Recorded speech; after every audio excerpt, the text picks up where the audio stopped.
मनावर विधानसभा में केंद्र सरकार ने सिंघाना की कृषि उपज मंडी को सीसीआई खरीदी केंद्र बनाया, जहां किसानों ने कपास का पंजीयन भी सिंघाना में कराया, मगर सीसीआई की सूचना के बिना मंडी पहुंचे उन किसान का नहीं खरीदा जा रहा। सीसीआई द्वारा कपास सीसीआई और जिनिंग व्यापारी ने जिन किसानों को दी सूचना उनका ही खरीद रही। कपास खरीदी का आज आखिरी दिन है, जिससे किसान हो रहे परेशान। सीसीआई केंद्र पर आज कपास नहीं बिका तो शेष बचे किसानों को जिनिंग वालों को कम दाम पर बेचने को मजबूर हो जाएंगे और सीसीआई अधिकारी और कॉटन जिनिंग वाले कर सकेंगे गाढ़ी कमाई। किसानों ने बताया सीसीआई के अधिकारी और कॉटन जिनिंग के व्यापारी की साठगांठ है, जिसके कारण पंजीयन होने के बाद भी सीसीआई द्वारा कपास नहीं खरीदना तो बड़ा प्रश्न चिन्ह खड़ा कर रहा। वहीं भाजपा नेता अशोक राठौर ने बताया कि किसानों की समस्या को लेकर धार सांसद छतर सिंह दरबार और पूर्व कैबिनेट मंत्री रंजना बघेल से बात कर मुख्यमंत्री से चर्चा करेंगे और किसानों की समस्या को दूर करेंगे।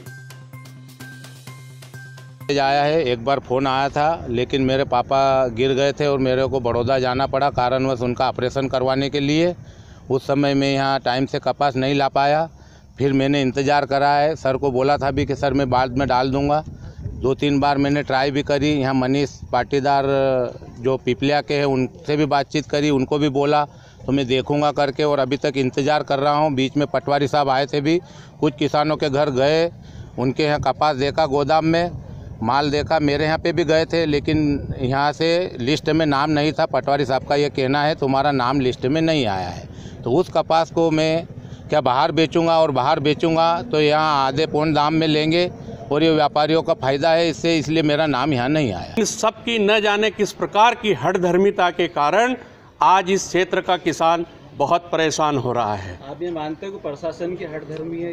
हाँ, मैं इसमें बहुत हद तक ये मान रहा हूँ। मैं 1-2 दिन पहले भी आया था। जानकारी जब किसानों से मुझे प्राप्त हुई तो वास्तविक किसान जिस प्रकार से प्रशासन हर दिन नया नियम बनाते हैं, और नियम के तहत जब इन्होंने नियम बनाया कि तहसील के किसान का ही कपास हम यहाँ खरीदेंगे, तो मुझे कई ऐसे टोकन हाथ में लेकर घूम रहे हैं किसान तहसील के, जिनकी कोई सुनने वाला नहीं है।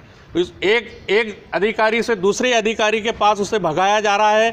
और निश्चित ही मैं इस मामले को ऊपर तक और मेरी पार्टी और संगठन के माध्यम से भी ऊपर तक इस मामले को उठाऊंगा। माननीय सांसद महोदय और पूर्व मंत्री रंजना जी, और साथ ही इसको मैं मामले को ऊपर तक अवगत कराऊंगा कि निश्चित ही भारतीय जनता पार्टी के शासन में किसान इस केंद्र पर प्रताड़ित हुआ है। उन्हें किसानों की लिस्ट तैयार करवाई थी, उसको हमारे पटवारियों ने जाकर वेरीफाई किया है कि ये एक्चुअल किसान है, क्योंकि ऐसी भी शिकायतें आ रही थी कि कुछ व्यापारियों के द्वारा माल को रिसाइकल कराया जा रहा है यहाँ पर, तो जिस वजह से उस लिस्ट को वेरीफाई कराया गया है और उनकी खरीदी की प्रक्रिया भी चल रही है।